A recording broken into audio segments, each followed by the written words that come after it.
என்ன பிரச்சனைனா எங்களுக்கு மட்டும்தாங்க 40% இருக்கு, சீமானுக்கு இருக்கிற 2%. சீமான் தான் சொல்றாரு நான் அரசியல் இல்ல அவருக்கான போன தடவை வாக்களிச்சது பெரும்பாலும் நீங்க வந்து தமிழக வெற்றி கழக தொண்டர்கள் பாதி பேர் அங்க வாக்களிச்சனால அவருக்கு 8% வந்துச்சு. அவர் என்னைக்குமே வந்து 2% மேல போகாது. இந்த தடவை அவர் எப்பயுமே அவருக்கே தெரியுமே நான் அதை ஜெயிக்கவே மாட்டேன், நான் அரசியலில் ஜெயிக்கவே மாட்டேன், ஒரு சீட்டு கூட ஜெயிக்க மாட்டேன், நான் எதுவுமே பண்ண மாட்டேன்னு இருந்து அரசியல் பண்ணிட்டு இருக்காரு. நாம் தமிழர் கட்சியினுடைய தலைமை ஒருங்கிணைப்பாளர் சீமான் அவர்கள் குறித்து தாவேகாவுடைய நிர்வாகி நிர்மல்குமார் அவர்கள் சர்ச்சை கருத்து ஒன்று பேசியிருக்காரு. அது சமூக ஊடகங்களில் காட்டுத்தீயாக பரவி கொண்டிருக்கிறது. சிடி நிர்மல்குமார் அவர்கள் மதுரையில் பத்திரிகையாளர் சந்திப்பு ஒன்று நடத்தியிருக்காரு. அதில் சீமானெல்லாம் ஒரு ஆளே கிடையாது, சீமானுக்கு வெறும் 2% தான் ஓட்டே இருக்குது, ஆனால் தாவேகா அப்படி கிடையாது, நாங்கள் 40 விழுக்காடு வாக்குகளை வாங்கியிருக்கோம், சீமானுக்கு வந்து வெறும் 2 விழுக்காடு தான் இருக்கு, அவர் 8.2 விழுக்காடு வாக்குகளை வாங்கி அங்கீகரிக்கப்பட்ட அரசியல் கட்சியாக மாறினதுக்கு நாங்கள் தான் காரணம் அப்படின்னு சொல்லி நாக்கு மேலே பல்ல போட்டு பேசியிருக்கிறாரு இந்த நிம்மி குமாரை தான் இந்த வீடியோவில் சும்மா கும்முன்னு கும்மி எடுக்க போகிறோம். நாம் தமிழர் கட்சி 8.2% வாக்குகளை வாங்கி அங்கீகரிக்கப்பட்ட அரசியல் கட்சியாக மாறுது. நீ என்ன சொல்கிற, சீமானுக்கு 2%, மிச்சம் இருக்கிற 6.2% தாவேகா தற்குறிகள் போட்ட ஓட்டுனால தான் சீமான் ஜெயிச்சாருன்னு சொல்கிறியா? இப்போது இதே வாயால் தான் சொல்கிற தாவேகாவிற்கு 40% விழுக்காடு வாக்குகள் இருக்குது அப்படின்னு. சீமான் வாங்கினது 2%. தாவேகா தற்குறிகள்லாம் போன நாடாளுமன்ற தேர்தலில் சீமான் வரணும்னு ஓட்டு போட்டிருந்தா சீமான் அவர்களுடைய 2% ப்ளஸ் நீ சொன்ன 40%, மொத்தம் சீமான் அவர்கள் 42 விழுக்காடுல வாக்கு வாங்கியிருக்கணும். எதனால் 8.2% வாக்குகள் வாங்கினாரு? நீ எல்லாம் கணக்கு பாடம் ஸ்கூலில் போய் படிச்சியா இல்லையா? அண்ணன் சீமான் அவர்களுக்கு கடந்த சட்டப்பேரவை தேர்தலில் விழுந்த வாக்குகளுடைய பெர்சன்டேஜ் தெரியுமா உனக்கு? 6.6 விழுக்காடு வாக்குகள் 5 வருஷத்துக்கு முன்னாடி. அப்போது இந்த தமிழக வெற்றி கழகம் அப்படிங்கிற கட்சியே கிடையாது, விஜய் அரசியலே இல்லை. அப்போ எவன்டா ஓட்டு போட்டான் சீமானுக்கு? மாற்றத்தை விரும்பக்கூடிய மக்கள் அண்ணன் சீமானவர்கள் பக்கம்தான் வாக்கு செலுத்தியிருக்கான். எதன் அடிப்படையில் இந்த தாவேகா தற்குறிகள் 40 விழுக்காடு தமிழ்நாட்டில் இருக்காங்க அப்படின்னு நிர்மல்குமார் சொல்கிறாரு அப்படிங்கிறது நமக்கு சத்தியமாக தெரில. போன ஈரோடு பை எலெக்ஷனில் நின்று உங்களுடைய வாக்கு சதவீதம் என்ன அப்படிங்கிறத காட்டுறதுக்கு முதல்ல உங்களுக்கு வக்குருங்காடா. இதே திமுக ஈரோடு கிழக்கில் போட்டியிடுச்சு. திமுகவை எதிர்த்து போட்டியிட்ட ஒரே கட்சி நாம் தமிழர் கட்சி. போட்டியிட்டு கிட்டத்தட்ட 25,000 வாக்குகளை வாங்கி நாம் தமிழர் கட்சி தன்னை நிரூபிச்சிருக்கு. அதிமுக கூட அங்கே நிற்காம பின்வாங்குச்சு. இந்த தாவேகா தற்குறிகள் இவ்வளோ வாய்களையே பேசுகிறானுங்க. இந்த சிடி நிர்மல்குமார் பேசுகிறத சமூக ஊடகங்களில் எடுத்து பகிர்றானுங்கள. எதனால் ஈரோடு கிழக்கில் நீங்கள் நிற்கலை அப்படிங்கிறதுக்கு பதில் சொல்லுங்கடா. கேட்டால் நாங்கள் 234 தொகுதியில் தலைகீழாகத்தான் குதிப்போம் அப்படின்னு வாய்கிளிய வசனம் பேசுவானுங்க. அண்ணன் சீமான் அவர்களும் சரி, நாம் தமிழர் கட்சி தம்பிகளும் சரி, இந்த தாவேகா தற்குறிகளுடைய வாக்குகள் நாம் தமிழர் கட்சிக்கு விழணும் அப்படின்னு சொல்லி எங்களுக்கு அவசியமே கிடையாது.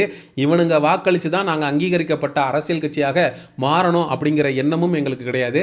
நாம் தமிழர் கட்சி கடந்த 15 ஆண்டு காலமாக அண்ணன் சீமான் அவர்கள் சிந்திய வேர்வையால் ஒவ்வொரு வாக்குகளும் வந்து 36 லட்சம் மான தமிழர்கள் நாம் தமிழர் கட்சிக்கு வாக்களித்து அங்கீகரிக்கப்பட்ட அரசியல் கட்சியாக மாற்றிருக்கான். இந்த தாவேகா தற்குறிகள் என்ன நினச்சிட்டு இருக்கானுங்கன்னா, பூனை கண்ணை முடிக்குச்சுன்னா பூனோகம் இருண்டும் அப்படிங்கிற கதையாக தமிழ்நாடு முழுவதும் விஜய் ரசிகர்கள் மட்டும்தான் இருக்கானுங்கன்னு இவனுங்க பகல் கனவு கண்டுட்டு இருக்கானுங்க, மனப்பால் குடிச்சிட்டு இருக்கானுங்க. டேய், விஜயை விட தலை அஜித் குமார்னு ஒருத்தர் இருக்காரா, அவருக்கு ரசிகர்கள் அதிகம்டா. அவங்க யாருக்கு ஓட்டு போடுவாங்க? ரஜினி ரசிகர்கள் யாருக்கு ஓட்டு போடுவாங்க?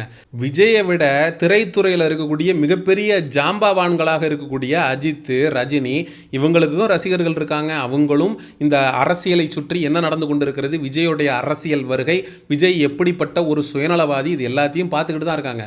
அவங்களுடைய வாக்கு அப்படிங்கிறது கண்டிப்பாக நாம் தமிழர் கட்சிக்கு விழும். விஜய் ரசிகர்கள் வாக்கு வரல அப்படின்னா நாம் தமிழர் கட்சி ஒன்றும் அழிஞ்சிராது.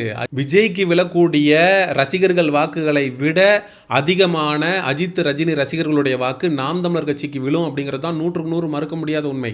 அண்ணன் சீமான் அவர்கள் எப்பவுமே போய் எனக்கு ஓட்டு போடு அப்படின்னு யாருக்கிட்டையும் கையேந்தி நின்னதே கிடையாது. சாதி பார்த்து போடக்கூடிய ஓட்டு எனக்கு தீட்டு அப்படின்னு தான் சொல்லியிருக்கிறாரு. இந்த தற்குறிகளோட ஓட்டை மட்டும் சீமான் அவர்கள் கேட்டு வாங்கிட போறாரா? இதே அண்ணன் சீமான் அவர்கள் இந்த தேர்தலில் குடிகார பயலுடைய ஓட்டு எனக்கு வேணாங்கிறாரு. அவங்களும் ஒரு சதவீதம் வந்து ஒரு குறிப்பிட்ட சதவீதம் குடிகாரர்களுடைய எண்ணிக்கை தமிழ்நாட்டில் அதிகம், அவனுங்களும் இருந்துகிட்டு தான் இருக்கிறானுங்க. பிடிச்சிட்டு ஒருத்தன் ஓட்டு போகிறான்னா அந்த ஓட்டு எனக்கு வேணாம். சாதி பார்த்து எனக்கு ஓட்டு போறியா, அந்த ஓட்டு எனக்கு வேணாம். சாதி, மதம், பேதம் இது எல்லாத்தையும் தாண்டி எனக்கு ஓட்டு போடாத. தமிழனா நில்லு, எனக்கு ஓட்டு போடு, நான் அதுக்கப்புறம் ஜெயிச்சுக்கிறேன் அப்படின்ற ஒரு தொலைநோக்கு பார்வையோடு இருக்கக்கூடிய ஒரு உன்னதமான தலைவன்டா அண்ணன் சீமானவர்கள். இதே விஜய் தன்னுடைய ரசிகர்களை ஒட்டுமொத்தமாக அரசியல் படுத்தாமல் அவனுடைய வாக்கு வேணும் அப்படின்ற ஒரே காரணத்துக்காக தன்னுடைய ரசிகர்களை தன்னுடைய சுயலாபத்திற்காக பயன்படுத்தக்கூடிய ஒரு கேவலமான ஜந்து. அதுக்கே 40 விழுக்காடு வாக்குகள் இருக்கிறப்போ சீமானவர்களுக்கு வாக்குகள் இருக்காதா? கண்டிப்பாக சீமானவர்கள் கடந்த சட்டப்பேரவை தேர்தலில் 6.6 வாக்குகள் 6.6% வாக்குகள் வாங்கினார். அதுக்கப்புறம் 8.2 விழுக்காடு வாக்குகளை எப்போ ராகுல் காந்தியா மோடியா அப்படிங்கிற இடத்துலையே 8.2 விழுக்காடு. இந்த தடவை தமிழ்நாட்டின் அடுத்த முதல்வர் யார் அப்படிங்கிற தீர்மானிக்க போகிற இந்த தேர்தலில் கண்டிப்பாக புலி பாய்ச்சலாக 8 அப்படிங்கிறது 16 ஆனால் கூட ஆச்சரியப்படுவதற்கு இல்லை. ஒரு சில முக்கிய தொகுதிகளை நாம் தமிழர் கட்சி ஜெயிச்சாலும் நம்ம ஆச்சரியப்படுறதுக்கு இல்லை. நாம் தமிழர் கட்சி களத்தில் முன்னேறி கொண்டு இருக்கிறது. மக்களுடைய கவனம் நாம் தமிழர் கட்சி பக்கம் திரும்பி கொண்டு இருக்கிறது. அண்ணன் சீமானவர்களுடைய வெற்றி அப்படிங்கிறது காரைக்குடி தொகுதியில் உறுதி செய்யப்பட்டிருக்கு. பிரபுவுக்கெல்லாம் நடுக்கம் வந்துருச்சு. கார்த்திக் சிதம்பரம்லாம் மைக்க பிடிச்சி சீமானவர்கள் இந்த ஊரே கிடையாதுன்னு பேசிகிட்டு இருக்காங்க. பிரபு அவர்கள் ஒரு பேட்டியில் சொல்கிறாரு, எங்கள் ஊர் காரைக்குடியில் சீமானவர்கள் போட்டி போடுறதுல எனக்கு சந்தோஷம். முதல்ல சீமானவர்கள் மலையாளி, சைமன் செபாஸ்டியன் அப்படின்லாம் விமர்சனத்தை வச்சு சீமானவர்களை தமிழக அரசியலிருந்து ஓரங்கட்டிடலாம் நினச்சானுங்க. ஆனால் அதெல்லாம் மீறி தான் அண்ணன் சீமானவர்கள் இதே தமிழக அரசியலில் கால் ஊண்டி ஒரு தவிர்க்க முடியாத அரசியல் கட்சி தலைவராக மாறியிருக்கார். இந்த தாவேகா தற்குறிகளுக்கு நாம் தமிழர் கட்சி களத்தில் மிகப்பெரிய அளவில் டஃப் கொடுத்துட்டு வருது. அந்த பயத்தினுடைய வெளிப்பாடு தான் சிடி நிர்மல்குமார் அவர்கள் பேட்டியில் சீமான் ஒரு ஆளே கிடையாது, சீமானுக்கு வெறும் 2% தான் ஓட்டு இருக்குது, அண்ணன் சீமான் அவர்கள் சோஷியல் மீடியாவில் யூடியூபர் மாதிரி பேசிக்கிட்டு இருக்காரு அப்படின்னு சொல்லி நிர்மல்குமார் விமர்சனத்தை முன்வைக்கிறாரு. கரூரில் 41 பேர் செத்தப்ப சிஎம் சார் நான் இன்னும் ஆஃபீஸில் இருப்பேன், வீட்டில் இருப்பேன், அங்கே என்ன வேணால் பண்ணுங்க சார், ஆனால் எங்களோட கட்சிக்காரங்களே எதுவும் பண்ணாதீங்க சார் அப்படின்னு யூடியூப் வீடியோ போட்டு பேசினது யார்? வெர்டிக்கலாக கேமரா ஆங்கிள்லாம் செட் பண்ணி லைட்டிங்லாம் வச்சு இதே டோனில் பேசினது யார்? உங்கள் கட்சி தலைவர் விஜய் அவர்கள் தானே. தாவேகா அப்படிங்கிற ஒரு கட்சி ஆரம்பித்தப்போ அந்த கட்சியில் இப்படி தான் நீங்கள் மெம்பராக சேரணும் அப்படின்னு சொல்லி ஃபோனெல்லாம் காட்டி வீடியோ எடுத்து போட்டது யார்? லைட்டிங்கு செட்டப்லாம் வச்சு. இதே உங்கள் தலைவர் தாவேகா விஜய் அவர்கள் தானே. அப்புறம் திமுகவுடைய உண்மையான எதிரி யாருன்னு கேட்டிங்கன்னா தாவேகா தானா. நாம் தமிழர் கட்சியோ அதிமுகவோ திமுகவுக்கு எந்த பிரச்சனையும் கொடுக்குறது இல்லையா. தாவேகா தான் மிகப்பெரிய அளவில் ஒரு தலைவலியாக இருந்துக்கிட்டு இருக்கான். இப்போ 2009 காலகட்டத்தில் உங்கள் தாவேகா அப்படிங்கிற கட்சி எங்கேப்பா போச்சு? உங்கள் அண்ணன் விஜய் உங்கள் அம்மா என்னை சேர்த்து வைப்பாளா அப்படின்னு நல்லா டான்ஸ் ஆடிக்கிட்டு இருந்தாருப்பா. ஈழப்படுகொலை அதுக்கப்புறம் நாம் தமிழர் கட்சி களத்தில் அண்ணன் சீமானவர்கள் கைது செய்யப்பட்டு தேசிய பாதுகாப்பு சட்டத்தில் உள்ளே போய் நாம் தமிழர் கட்சி தமிழ்நாடு முழுவதும் எழுச்சி பெற்று ஒரு இனத்தினுடைய ஒரு படுகொலைக்கு அப்புறம் தமிழ்நாட்டில் இந்த திராவிடம் அப்படிங்கிறது கட்டுக்கதை போய் நம்ம மண்ணுக்கான அரசியலை நம்ம தான் பண்ணணும் அப்படின்னு சொல்லி நாம் தமிழர் கட்சி அதுக்கப்புறம் எழுச்சி பெறுது. திமுகவை எதிர்த்து சண்டை செஞ்சு களத்தில் இன்றைக்கி அங்கீகரிக்கப்பட்ட அரசியல் கட்சியாக மாறி நிற்கிறோம். நீங்கள் ஒரே கரூர் மேட்ரு தான். ஊரில் இருக்கிற எல்லா பயிலும் ஓடி உழைஞ்சிட்டீங்க. ஒரு நிர்வாகி இங்கே இல்லை. எவன் மேலெல்லாம் எஃப்ஐஆர் இல்லையா அவன்லாம் தலைமறைவாக இருந்தான். ராஜ்மோகன் அப்படிங்கிறவெல்லாம் தலைமறைவாக இருந்தான். அது மாதிரி தலைமறைவு தற்குறி கழகம்னு பேரை மாற்றிங்கடா. ஒரு பிரச்சனைன்னு வந்தப்போ இருக்கிறவெல்லாம் கிளம்பி ஓடிட்டீங்க. சிபிஐட்ட போய் தஞ்சம் அடைஞ்சு பாஜகட்ட தஞ்சம் அடைஞ்சு இன்றைக்கி கட்சியை வச்சு பொல போட்டுட்ருக்கீங்க. நீங்கள்லாம் நாம் தமிழர் கட்சியையும் அண்ணன் சீமானவர்கள் குறித்தும் நாம் தமிழர் கட்சிக்கு வெறும் 2 விழுக்காடு தான் வாக்குகள் இருக்குன்னு நீங்கள்லாம் பேசுகிறதுக்கு உங்களுக்கு முதல்ல தகுதி இருக்கா? 40 விழுக்காடுன்னு எவன்டா சொன்னது?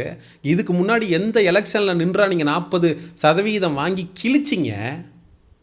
இந்த தாவேகா தற்குறிகளுக்கு வாய் மட்டும் இல்லைன்னா நாய் தூக்கிட்டு போடும். நாய் மே மாதம் தெரிஞ்சிடும் உங்கள் லட்சணம் என்ன, நீங்கள் எத்தனை விழுக்காடு வாக்குகளை வாங்கி கிழிக்க போகிறீங்க. முதல்ல உங்கள் கட்சி தலைமை 2 இடத்துல நிற்கிறார்ல, எதுக்கு 2 இடத்துல நிற்கிற? நீ ஒரு இடத்துல நின்று ஜெயிச்சு காட்ட வேண்டியதானே. ஒன்றில் போனாலும் இன்னொன்றில் ஜெயிக்கணும் அப்படிங்கிற எண்ணம் தானே. அதனால தானே போய் 2 இடத்துல நிற்கிற. அப்போ மக்கள் மீது உனக்கு நம்பிக்கை இல்லை. மக்கள் நமக்கு ஓட்டு போட்டு தேர்ந்தெடுக்கலாம்னா என்ன பண்ணுறது? ஒரு சேஃப்டிக்கு இன்னொரு தொகுதியில் நிற்கணும்னு போய் நிற்கிற நீங்கள்லாம் 40 விழுக்காடு வாக்குகள் இருக்கு அப்படின்னு எஞ்சம் முகரைய கட்டையடா வச்சுக்கிட்டு பேசுறீங்க அப்படின்னு நம்ம இந்த நிம்மிக்குமார் என்கிற டம்மிக்குமாரை பார்த்து நாக்கப்புடிங்கிட்டு சாவற மாதிரி 4 கேள்வியை கேட்டு வச்சுருக்கோம் இந்த காணொலியில். நாம் தமிழர் கட்சி தம்பிகள் இந்த காணொலியை தாவேகா தற்குறிகளுடைய கண்ணில் படும் வரை பகிருங்க. சமூக நிகழ்வு அரசியல் சார்ந்த பதிவுகளுக்கு சயோனிசம் சேனலை சப்ஸ்கிரைப் பண்ணுங்கள். அடுத்த ஒரு காணொலி பதிவில் சந்திப்போம். நன்றி, வணக்கம்.